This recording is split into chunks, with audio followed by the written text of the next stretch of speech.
ओम नमो भगवते वासुदेवाय। 18वें अध्याय से आगे की कथा जानते हैं। आज के 19वें अध्याय में वह पांचों कन्याएं इस प्रकार विलाप करती हुई बहुत देर प्रतीक्षा करके अपने घर लौटी। जब घर में आई तो माताओं ने कहा, इतना विलंब तुमने क्यों कर दिया?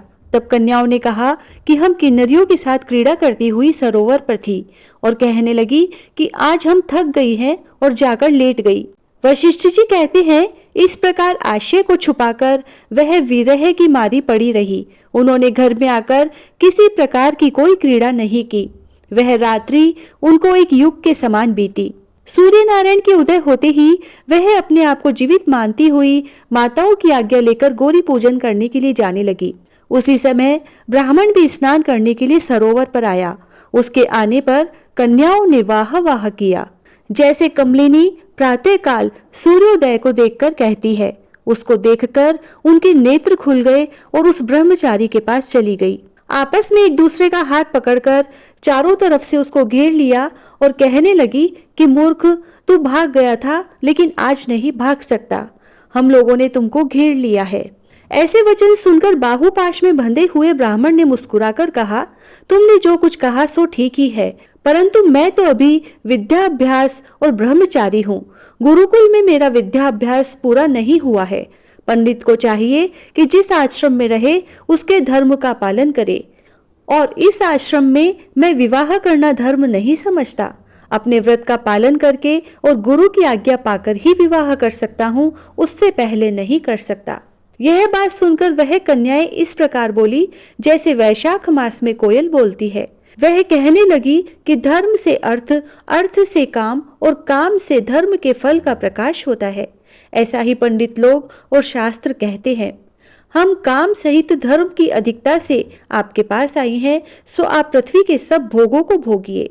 उस ब्राह्मण ने कहा, तुम्हारा वचन सत्य है, किंतु मैं अपने व्रत को समाप्त करके ही विवाह कर सकता हूँ, पहले नहीं कर सकता। तब वे कन्याएं कहने लगी कि तुम मूर्ख हो। अनोखी औषधि, ब्रह्म बुद्धि, रसायन सिद्धि, अच्छे कुल की सुंदर नारियां तथा मंत्र जिस समय प्राप्त हो तभी ग्रहण कर लेना चाहिए। कार्य को टालना अच्छा नहीं होता। केवल भाग्य वाले पुरुष ही प्रेम से पूर्ण, अच्छे कुल से उत्पन्न, स्वयं वर चाहने वाली कन्याओं को प्राप्त होते हैं। कहाँ हम अनोखी नारियां, कहाँ आप तपस्वी बालक। यह बेमेल का मेल मिलाने में विधाता की चतुराई ही है। इस कारण आप हम लोगों के साथ गंधर्व विवाह कर लें। इनके ऐसे वचन सुनकर उस धर्मात्मा ब्राह्मण ने कहा कि व्रती रहकर इस समय विवाह नहीं करूंगा, मैं स्वयंवर की इच्छा नहीं करता। इस प्रकार उसके ऐसे वचन सुनकर उन्होंने एक दूसरे का हाथ छोड़कर उसको पकड़ लिया।